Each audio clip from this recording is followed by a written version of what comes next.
Mimi naye ongea hapa kwa majina naitwa Gati Michael Kothi, ni afisa ustawi wa jamii. Niko mbele yenu kuwasilisha mada juu ya afya ya akili. Afya ya akili tumekuwa na tatizo kubwa la afya ya akili la sisi kama watumishi tena wa idara ya afya, ambao tunakuwa na changamoto nyingi, lakini pia kazi yetu ni ya kutoa huduma. Tumekuwa tukikutana na changamoto hii. Kwa hiyo nitawasilisha mada hii. Afya ya akili ni pana sana, lakini nitagusia tu changamoto za afya ya akili katika maeneo ya kazi. Kwa hiyo karibuni, mniazime masikio yenu. Kwa kuanza, nitapenda kusema juu ya afya ya akili. Ni hali ambayo mtu anakuwa na uwezo wa akili, kihisia, kiroho, lakini pamoja na uhusiano wa kijamii. Mtu mwenye afya nzuri kiakili anakuwa na uwezo wa kufanya mambo mbalimbali, ikiwa ni pamoja na kujiamini yeye mwenyewe, kutunza kumbukumbu, kufikiri na kufanya maamuzi sahihi, kutambua mambo, yani kuwa na akili tambuzi, kumudu mwili wake yeye mwenyewe, kuongea kwa ufasaha, kupambanua na kujiokoa pale anapokutana na changamoto, kutatua changamoto zake mwenyewe, kufanya kazi kwa manufaa yake binafsi, lakini pia na kwa jamii nzima. Tukisemea juu ya tatizo la afya ya akili, naweza kusema kwamba tatizo la afya ya akili hutokea wakati ambao mtu anakabiliwa na matatizo makubwa kuliko kawaida. Kwa hiyo anakuwa na changamoto na anashindwa kuwa na yale mambo ambayo tumeyasema, kujiamini na kufanya mambo mengine ambayo nimeainisha hapo juu. Sisi kama watumishi wa idara ya afya tunaotoa huduma, tumekuwa tunakumbana na mambo mbalimbali ambayo yanapelekea tuweze kuwa na changamoto ya afya ya akili. Kwa hiyo sababu mojawapo ni pamoja na migogoro kazini. Tunapokuwa na migogoro kazini, tunashindwa, tuko kwenye hatari ya kupata tatizo la afya ya akili. Tumekuwa tukiwa na makasiriko pale tunapokutana na changamoto hizi, tunakosa amani na furaha. Kwa hiyo tunapokuwa na migogoro katika maeneo yetu ya kazi, tujaribu kutafuta namna nzuri ya kutatua changamoto zetu. Lakini pia sababu nyingine inayoweza kupelekea tatizo la afya ya akili katika maeneo yetu ya kazi ni pamoja na unyanyapaa na ubaguzi. Tunaweza tukafanya kazi pamoja, lakini tukajikuta tunabaguana kwa namna moja ama nyingine.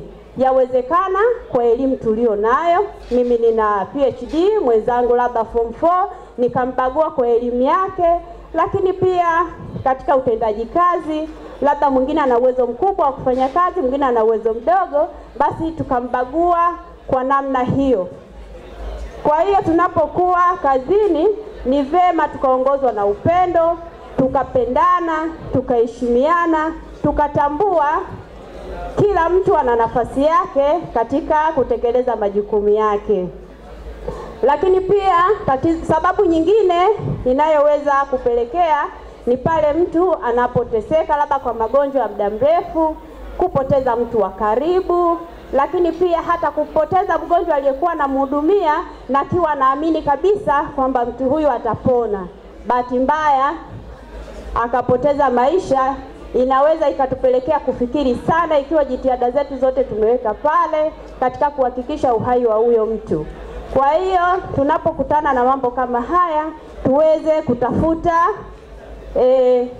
unafuu kwa kutafuta ushauri, tusikae kimya, lakini pia tuweze kufarijiana. Sisi watumishi wa idara ya afya kwenye halmashauri yetu tuna kikundi cha maafa na starehe ambapo kipo kwa ajili ya kufarijiana. Kwa hiyo niwaombe tu, kile kikundi ni cha muhimu sana, tushiriki vizuri, lakini hata kama kuna mtu ambaye bado anajishauri kushiriki, ajue kwamba faraja ni kitu cha muhimu sana. Unapopata watu wengine wanakufariji, wanakutia moyo, utarudi kwenye hali yako. Kwa hiyo haina haja ya kutengana pale wenzako wanapokuwa kitu kimoja. Inatusaidia kuondokana na tatizo la afya ya akili. Lakini pia sababu nyingine inaweza ikapelekea ni kutumia muda mrefu kufanya kazi. Sisi watumishi wa idara ya afya tuna zile shifti. Kwa hiyo inawezekana unaingia shifti ya asubuhi, unategemea utatoka mchana kwa ajili ya kuweza kuendelea na majukumu mengine, unajikuta unafanya na shifti nyingine na shifti nyingine. Na hii ni kwa wale ambao wengine labda wanachelewesha wenzao kutoka. Mtu ameshapanga ratiba yake, inapofika saa 8 nitatoka, nitafanya kazi yangu 1, 2, 3 ya kifamilia, nitafanya biashara yangu, nitaingiza kiasi fulani kwa ajili ya familia yangu, lakini anajikuta inawezekana yule aliyetakiwa kumpokea anamchelewesha. Kwa hiyo tunajikuta tunasababishia wenzetu tatizo. Kwa hiyo ni vema tukafuata sheria na taratibu za kazi, tukajali kuwaondoa wenzetu mapema pale zamu yao inapoisha, ili nao waweze kuendelea na ratiba zao za kifamilia. Lakini pia changamoto nyingine ni kufanyiwa ukatili. Katika maeneo yetu ya kazi tunaweza kukutana na aina mbalimbali za ukatili, ikiwa ni ukatili wa kingono.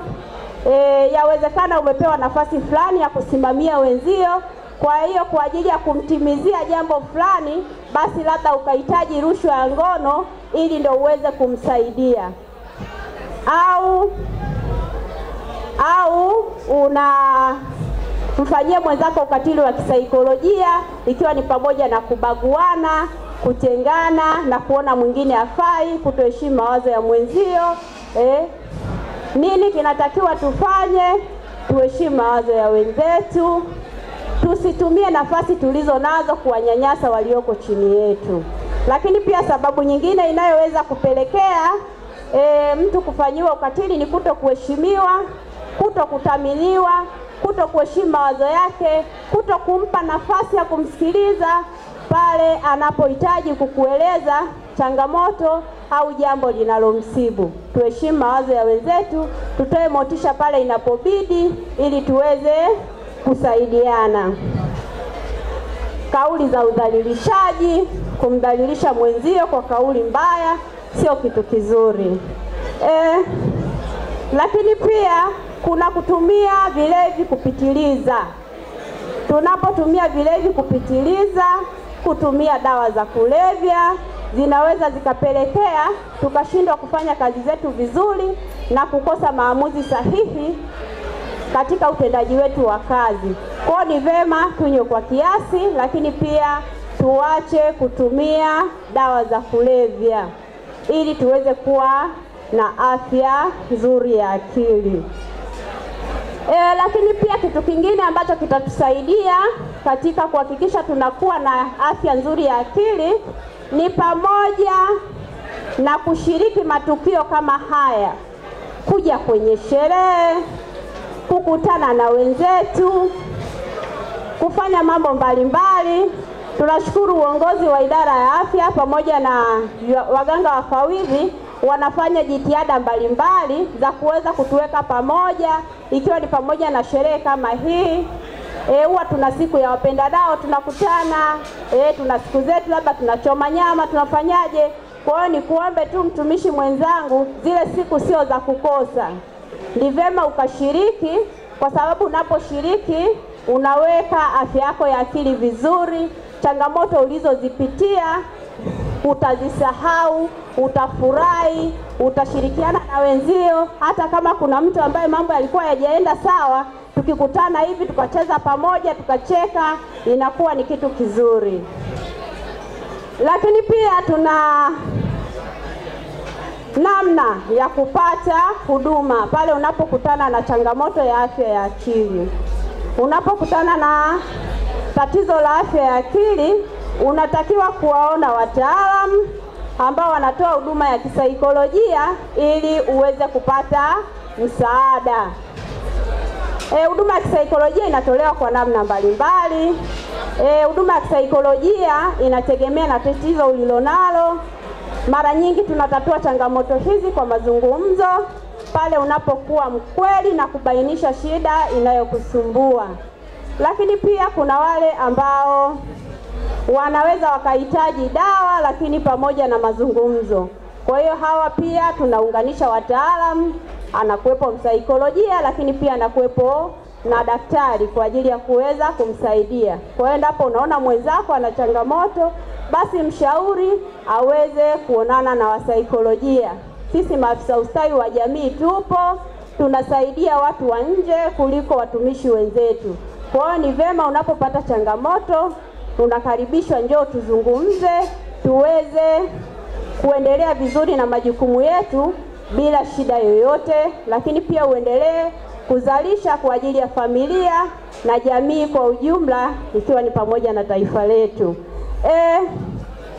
Wapendwa, mwisho kabisa niseme ili tuepuka tatizo la afya ya akili eneo la kazi, sisi wenyewe tunatakiwa kuthaminiana, kuheshimiana, kufarijiana pale mwenzetu anapokuwa na changamoto au anapokutana na changamoto, lakini pia tuweze kushiriki matukio kama haya yanayotuweka pamoja. Tusipende kujibagua kwamba ngoja waende wengine, mimi sina hobi na sherehe, sio kitu kizuri. Kama kuna namna ambayo unaweza kuomba hata msaada ili na wewe ushiriki, basi share na wale wanaokuzunguka. Sio vizuri ukajitenga, utaendelea kuwa na sonona kama alivyosema mkuu wa idara. Kwa hiyo ni vema tukatafuta namna nzuri ya kutatua changamoto zenu. Lakini pia tunatakiwa kuweza kushiriki michezo kama leo tulivyoshiriki, kushiriki shughuli mbalimbali kama zile sherehe ambazo viongozi wetu wanabuni kwa ajili ya afya yetu ya akili.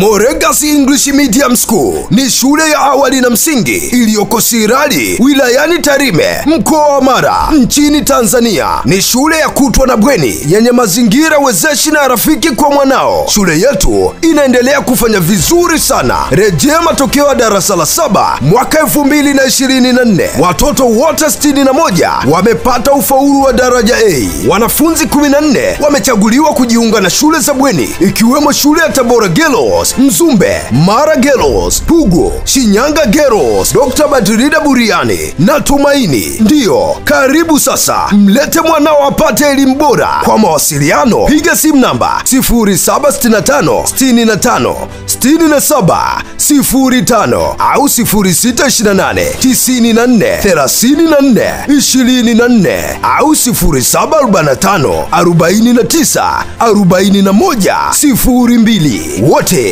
mnakaribishwa.